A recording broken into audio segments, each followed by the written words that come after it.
BJP LP నేత ఎల్లేటి మహేశ్వర్ రెడ్డి మనతో పాటు ఉన్నారు. చెప్పండన్న పదే పదే ఇదే వ్యాఖ్యలు అటు కాంగ్రెస్ పార్టీ చేస్తుంది, ఇటు మీరు చేస్తున్నారు. మాకు ఎమ్మెల్యే టచ్‌లో ఉన్నారు వాళ్ళు అంటారు, ఇటేమో మంత్రులు టచ్‌లో ఉన్నారు మీరు అంటారు. ఎందుకని ఈ యొక్క ఆరోపణలు చేయాల్సొస్తుంది? చూడండి, రేవంత్ రెడ్డి గారు మేము గేట్ ఓపెన్ చేస్తున్నాం అని చెప్పేసి ఏదైతే మాట్లాడుతూ ఉన్నాడో అది వారి ఎథిక్స్కి వదిలేస్తున్నాం. ఎన్ని గేట్లు వదిలేసినా, వాళ్ళు ఎన్ని గేట్లు ఓపెన్ చేసినా భారతీయ జనతా పార్టీ నుంచి ఒక కార్యకర్తను కూడా వారు తీసుకోలేరు. భారతీయ జనతా పార్టీ కార్యకర్తలు, భారతీయ జనతా పార్టీ ఎమ్మెల్యేలు ఒక నిబద్ధతోటి ఒక గ్రాస్ రూట్లో నుంచి ఎలివేట్ అయినటువంటి నాయకత్వం మాది. మమ్మల్ని అన్న ముట్టుకోడు కూడా ముట్టుకోలేడు. ఈరోజు మమ్మల్ని టచ్లో ఉన్నారు కాదు, వాస్తవంగా వాళ్ళే మాతో టచ్లో ఉన్నారు. ఎట్లా మా మా హైకమాండ్కి కోమటిరెడ్డి రాజగోపాల్ రెడ్డి గారు మొన్న గడ్కరీ గారిని కలిశారు, మా అమిత్ షా గారిని కలిశారు. అదే మాదిరి రేవంత్ రెడ్డి గారు కూడా అందరిని కలిసి వచ్చారు. అదే మాదిరిగా చాలామంది మంత్రులు మా మా మా వాళ్ళతో కలుస్తున్నారు. రేపు రేవంత్ రెడ్డి ఏమైనా దిగిపోతే, రేవంత్ రెడ్డి ఏదన్నా ఓటుకునే కేసు జడ్జిమెంట్ వచ్చి ఏమైనా తప్పిదం జరిగితే నేను ఆ కుర్చీలో కూర్చోవాలి కాబట్టి పోటీ పడుతున్నారు. కానీ భారతీయ జనతా పార్టీ ఆలోచన చేస్తలేదు. భారతీయ జనతా పార్టీ ఎప్పుడు కూడా అట్లా అప్రజాస్వామ్యంగా ఆలోచన చేస్తలేదు. మేము ఆ రోజు కూడా ఈటెల రాజేందర్ గారు మా పార్టీలోకి వస్తే రాజీనామా చేయించి మేము వారిని మళ్ళీ ఎన్నికలకు పంపించినాం. కోమటిరెడ్డి రాజగోపాల్ రెడ్డి గారు వచ్చినా రాజీనామా చేయించిన తర్వాతనే మేము ఎన్నికలకు బరిలోకి పంపించిన తర్వాత తీసుకున్నాం. అంటే మేము ఏదన్నా కూడా ఈ డెమోక్రటిక్ వేలోనే ఆలోచన చేస్తాం. ఒకవేళ మీరు చేసినట్టు మేము ఆలోచన చేయాలనుకుంటే మీ 4-5 ఎమ్మెల్యేలు తక్కువ పడితేనే మీ గవర్నమెంట్ ఊరిపోయే పరిస్థితి ఉన్నది. తుమ్మితే ఊసిపోయే గవర్నమెంట్ మీద మా మా మా ప్రతాపం అవసరం లేదని అనుకుంటున్నాం. మీరు మామూలుగా చెప్తూ ఉంటారు పదే పదే అటు 6 గ్యారెంటీలు ఇంకా అమలు చేయలేదు. వాళ్ళు ఏం చెప్తున్నారంటే 4 గ్యారెంటీలు అమలు చేస్తాం, ఎలక్షన్ కోడ్ వచ్చింది కాబట్టి ఇంకా 2 అమలు చేస్తాం. ఎంపీ సెలక్షన్లో మమ్మల్ని గెలిపిస్తే, కాంగ్రెస్ పార్టీని గెలిపిస్తే కేంద్రం నుంచి ఇంకా నిధులు తెచ్చి ఇంకా అభివృద్ధి చేస్తామని చెప్తారు. నువ్వు కేంద్రంలో గవర్నమెంట్ వచ్చేదే సచ్చేది లేదు. మీరు ఏ సర్వే చూసినా కూడా 40 సీట్లకు మించవు. వారు గెలిపించినా దేనికి వనుకొచ్చే ఎంపీలు గారు వాళ్ళు, మళ్ళీ ఏదో పార్టీలకు వెళ్ళిపోయేటోళ్ళే వాళ్ళు. నేను ఒకటేం అడుగుతా ఉన్నాను, ఒకవేళ నిజంగా రేవంత్ రెడ్డి గారు ఏ ఒక్క గ్యారంటీనన్నా నేను కంప్లీట్గా పూర్తిగా నేను అమలు చేసినానని చెప్పమనండి, నేను దేనికన్నా సిద్ధం. బహిరంగ చర్చ కూడా సిద్ధం ఉన్నా. కోట్ల రూపాయల ప్రజాధనాన్ని ఖర్చు పెట్టి అడ్వర్టైజ్మెంట్ ఇస్తూ నేను 4 గ్యారంటీలు పూర్తి చేసిన అంటుండు కదా. ఒక్క గ్యారంటీలో 3-4 హామీలు ఉన్నాయి. దాంట్లో 2500 గృహలక్ష్మి ఉంది, 500 రూపాయల సిలిండర్ ఉన్నది, ఫ్రీ బస్ అన్నీ కలిపితే ఒక గ్యారంటీ ఉన్నది. ఈరోజు ఇంకా నువ్వు 2500 గృహలక్ష్మిని నువ్వు స్టార్టే చేయకుండానే ఒక్క హామీ కూడా కంప్లీట్ కాలేదు. నువ్వు 4 హామీలు కంప్లీట్ చేసినా అని చెప్పి అబద్ధం చెప్పి ప్రజల్ని మోసం చేసి ఇలా ప్రజాధనాన్ని ఖర్చు పెడుతున్నావు. At the Exchequer of the government. ఈరోజు ప్రజాధనాన్ని ఖర్చు పెట్టి ప్రజలకు అబద్ధం చెప్పి నువ్వు మళ్ళీ ఒక తప్పిదం చేస్తున్నావు, మళ్ళీ ఒక నేరం చేస్తున్నావు.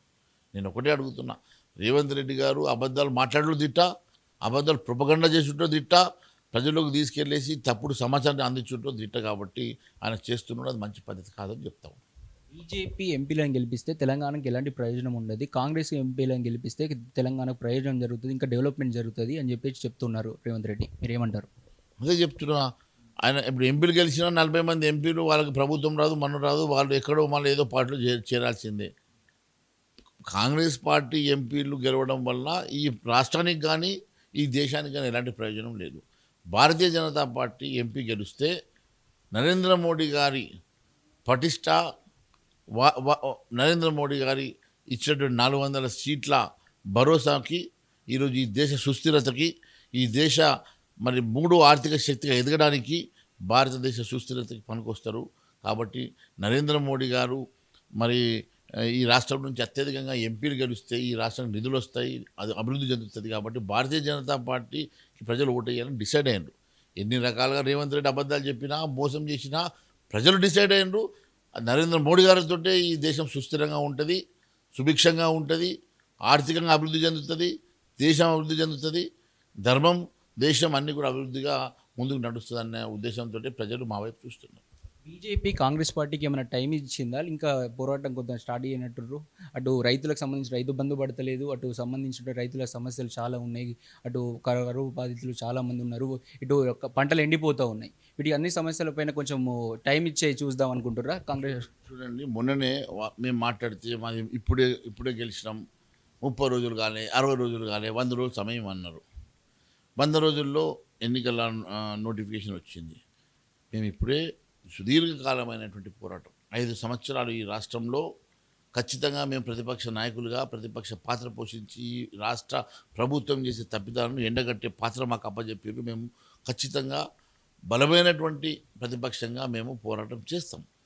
కానీ ఈరోజు వారికి మనము ఇమ్మీడియట్గా మేము మాట్లాడితే మొన్ననే వచ్చింది ప్రభుత్వం, 100 రోజులు కూడా కాలే, మా మీద ఈ రకంగా తప్పుడు ఆరోపణలు చేస్తున్నారని చెప్పి వాళ్ళు ఈరోజు మరి ఏడుపులు ఏడుస్తున్నారు. మేము ఒకటే చెప్తా ఉన్నాము, వారు చెప్పినటువంటి డిసెంబర్ 9 వారు చెప్పిన 100 రోజులు గడువు పూర్తయింది.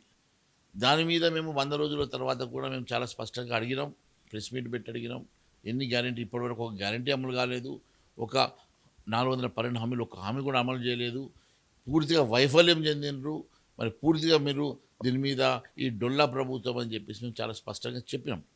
ఎన్నికల తర్వాత ఎన్నికల్లో మేము మా వాయిస్ ప్రజలకు తీసుకెళ్తాం. దాని తర్వాత కూడా ఈ ప్రభుత్వ వ్యతిరేక విధానాన్ని ఇప్పటికప్పుడు ఎండగడతాం. ఫోన్ ట్యాపింగ్ విషయంలో కూడా మీకు సంబంధించినటువంటి బీజేపీ నాయకులు చాలామంది ఉన్నారు. అటు రఘునందన్ రావు అందులో బాధితుడిగా ఉన్నట్టు తెలుస్తుంది. తర్వాత చాలామంది లీడర్లు కూడా, అటు బండి సంజయ్ కూడా గతంలో అరెస్ట్ అయినప్పుడు కూడా నాతో ఫోన్ ట్యాపింగ్ చేస్తారు, మేము నిరసనలు దిగుతాం అంటే ముందే మా సమాచారం తెలుసుకొని మమ్మల్ని అడ్డుకుంటారు అని చెప్పడం జరిగింది. మీరు దీనిపైన ఏమంటారు?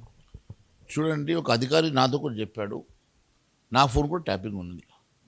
ఇది 1885 టెలికాం చట్టం కింద ఈ అధికారం కేంద్ర హోంశాఖకు తప్ప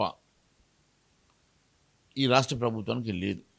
వీళ్ళ పరుగులో లేని అంశాలను కూడా వీళ్ళే ఇన్వెస్టిగేట్ చేసి వీళ్ళే దాన్ని ఈరోజు ఏదో చేసినట్లు కోర్టులో నిలబడదని తెలిసి వాళ్ళకి తెలుసు.